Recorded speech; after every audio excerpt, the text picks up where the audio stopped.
Le film commence en 2169, où les gens sont génétiquement modifiés pour arrêter de vieillir le jour de leurs 25 ans. Après cela, chacun reçoit une année gratuite pour vivre, et un chronomètre sur leur avant-bras suit le temps de vie restant. Lorsque ce chronomètre atteint 0, la personne expire et meurt instantanément. Le temps a également remplacé l'argent et est utilisé dans les transactions directement entre les individus ou stocké dans des capsules. De plus, les États-Unis sont divisés en fuseaux horaires, Dayton étant le plus pauvre, tandis que New Greenwich est le plus riche, où les habitants sont pratiquement immortels. À ce moment-là, un jeune ouvrier nommé Will Sala mène une vie difficile avec sa mère Rachel dans un minuscule appartement à Dayton. Will et son meilleur ami Borrell travaillent dans une usine locale et sont payés à la journée. Cependant, l'administration trouve régulièrement une excuse pour leur déduire une partie de leur salaire pour une raison ou une autre. Un soir, Will se rend dans un bar pour se détendre après le travail.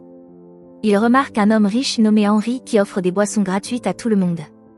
Will entend même une femme dire que Henry a un siècle entier sur son chronomètre. Malheureusement, cette démonstration insouciante de richesse attire l'attention d'un groupe de gangsters locaux appelés les Minutemen. Le chef du gang, Fortis, confronte Henry et le défie dans un duel appelé « combat de temps ». Tous les autres clients du bar s'enfuient, sauf Will, qui se cache à l'arrière pour voir ce qui va se passer. Henry accepte le défi mais demande un moment pour aller aux toilettes. Un membre du gang l'accompagne. Will saisit cette opportunité pour assommer le gangster et s'échapper avec Henry par la porte arrière.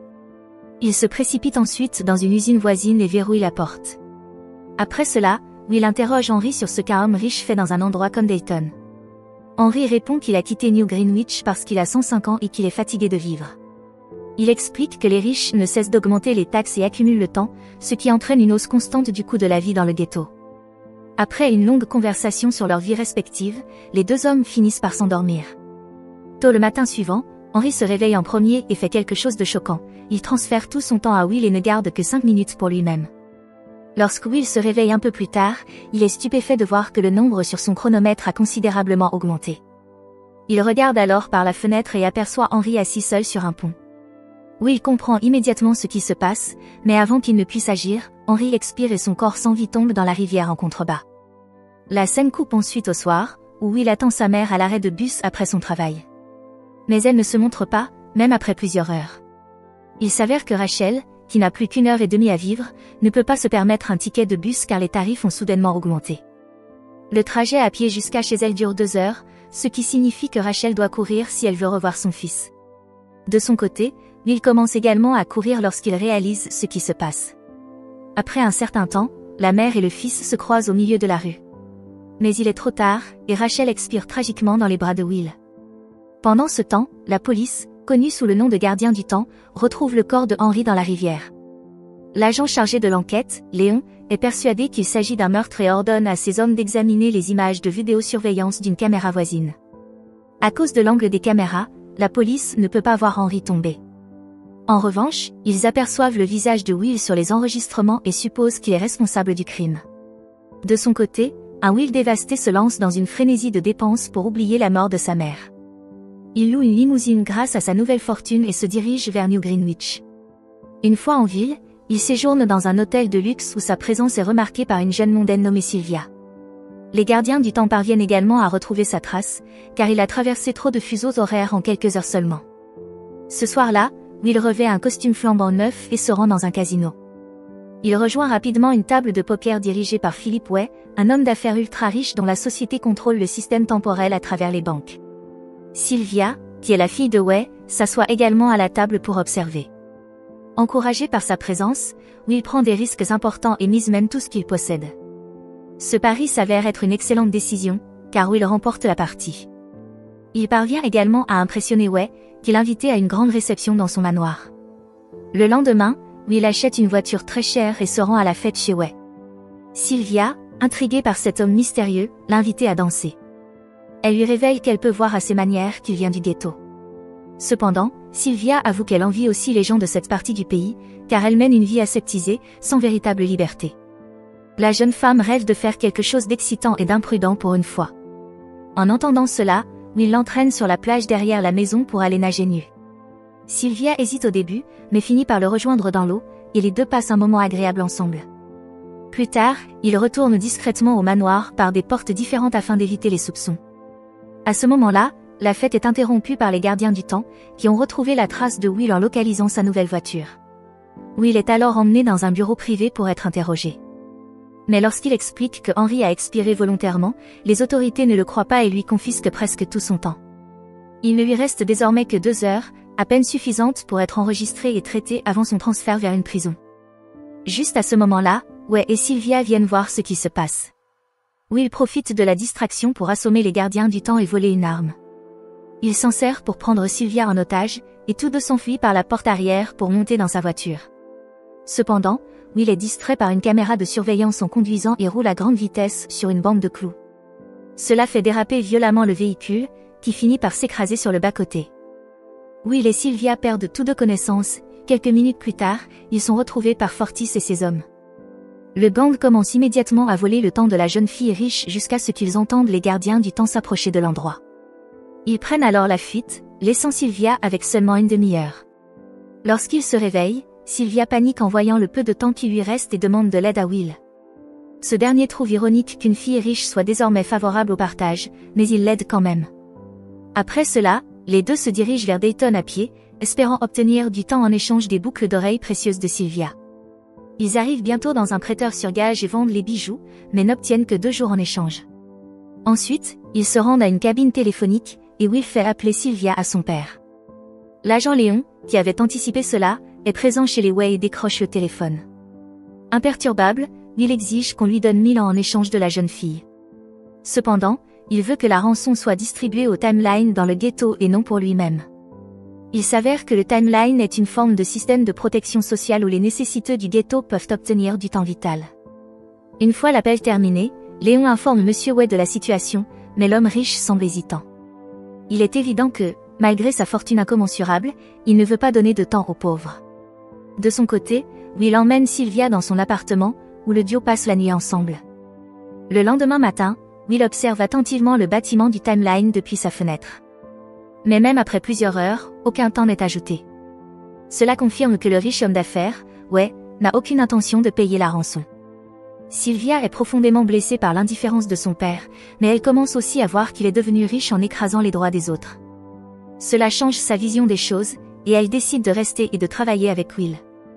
Cependant, elle souhaite avoir une dernière conversation avec son père avant de rompre définitivement, alors Will lui donne l'arme volée pour se protéger pendant qu'il surveille de loin. Au moment où Sylvia lance un flot d'insultes à son père au téléphone, elle aperçoit l'agent Léon s'approcher de Will.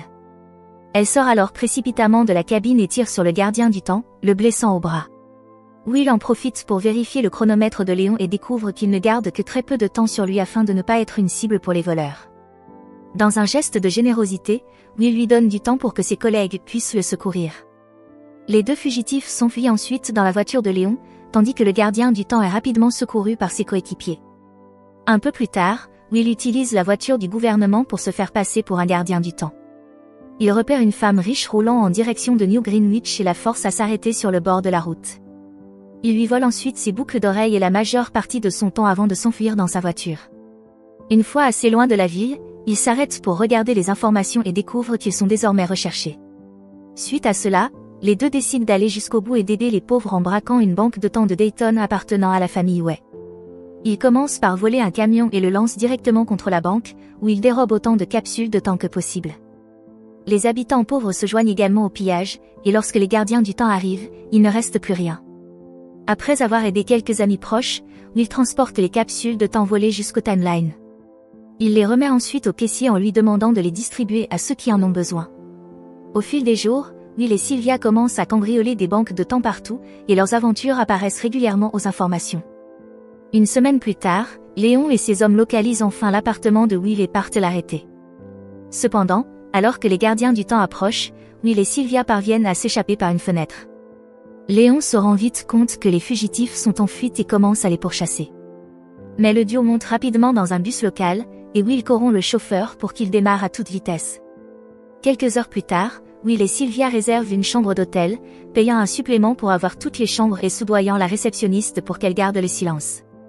Quelques secondes plus tard, un client entre pour réserver une chambre.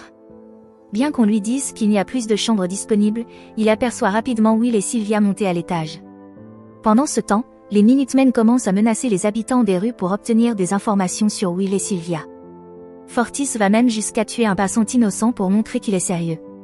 Cela pousse l'homme qui était plutôt à l'hôtel à se manifester et à avouer ce qu'il a vu.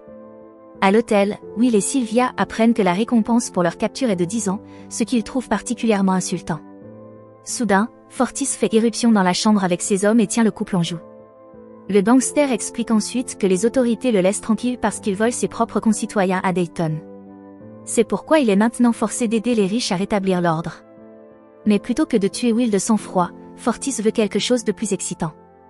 Il le défie à un combat de temps, un duel en position de bras de fer où chaque participant peut drainer du temps à l'autre tout en essayant de ne pas perdre le sien.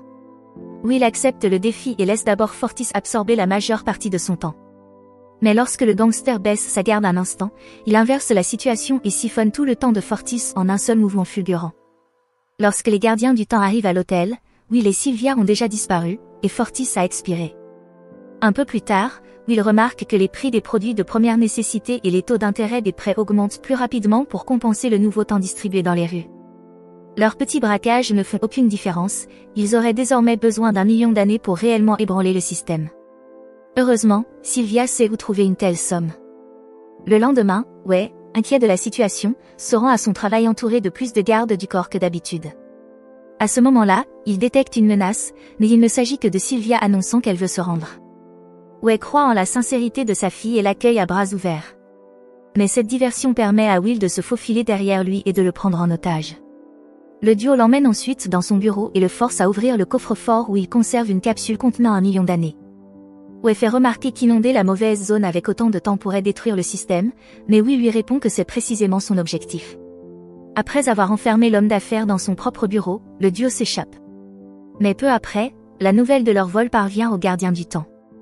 L'agent Léon se lance immédiatement à leur poursuite et ordonne à ses hommes de bloquer le pont reliant Greenwich à Dayton. Mais dans sa précipitation, Léon oublie de récupérer sa paix quotidienne et se retrouve avec à peine 1 heure sur son chronomètre. Pendant ce temps, Will ignore les rafales de balles tirées par les gardiens du temps et force son passage à travers la barrière entre les zones temporelles, pénétrant ainsi dans le ghetto. Une fois arrivé à Dayton, Will sort de son véhicule et remet la capsule d'1 million d'années à une petite fille des rues. Léon arrive quelques instants plus tard, et les deux fugitifs font semblant de se rendre. Sûr de sa victoire, Léon affiche un sourire satisfait, mais au même moment, le timeline annonce qu'il y a désormais assez de temps pour tout le monde. Une foule en liesse envahit les rues, bloquant la progression de Léon et permettant aux fugitifs de s'échapper. Peu après, Léon parvient malgré tout à monter dans sa voiture et se lance à la poursuite des braqueurs. Mais lorsqu'ils franchissent une autre barrière temporelle, il est contraint de continuer à pied. Finalement, il les rattrape, et Will devine que le gardien du temps est lui aussi originaire du ghetto. Léon confirme et explique qu'il a travaillé dur pour en sortir, et que c'est ainsi que les choses devraient être. Mais alors qu'il tente d'arrêter les fugitifs, Will lui fait remarquer que cela n'a plus d'importance, car Sylvia et lui n'ont plus que quelques minutes à vivre. Léon vérifie alors son propre chronomètre et réalise qu'il est aussi sur le point de manquer de temps puisqu'il n'a pas récupéré son salaire. Quelques secondes plus tard, son horloge s'épuise, et il s'effondre, mort, sur la route. Avec moins d'1 minute sur leurs chronomètres respectifs, Will et Sylvia partagent un baiser passionné. Cependant, Will comprend rapidement que les gardiens du temps ont du temps dans leur véhicule. Il se précipite alors vers la voiture de Léon pour en récupérer et court ensuite vers Sylvia. Ils se rejoignent à mi-chemin, juste à temps pour partager du temps et échapper à la mort. À Greenwich, Wei abandonne et dit à ses employés de ne rien faire, car tout est sur le point de s'effondrer. Partout dans le pays, les journaux télévisés montrent des foules envahir les rues. Les usines sont à l'arrêt, et les gens traversent les zones pour atteindre New Greenwich. Les autorités prétendent que la situation est sous contrôle, mais tout le monde sait que le système va bientôt s'effondrer. Dans les bureaux des gardiens du temps, les employés décident de rentrer chez eux, conscients qu'il n'y a plus rien à faire. Will et Sylvia ne sont jamais arrêtés et commencent à viser des banques encore plus grandes pour empêcher l'ancien système de renaître.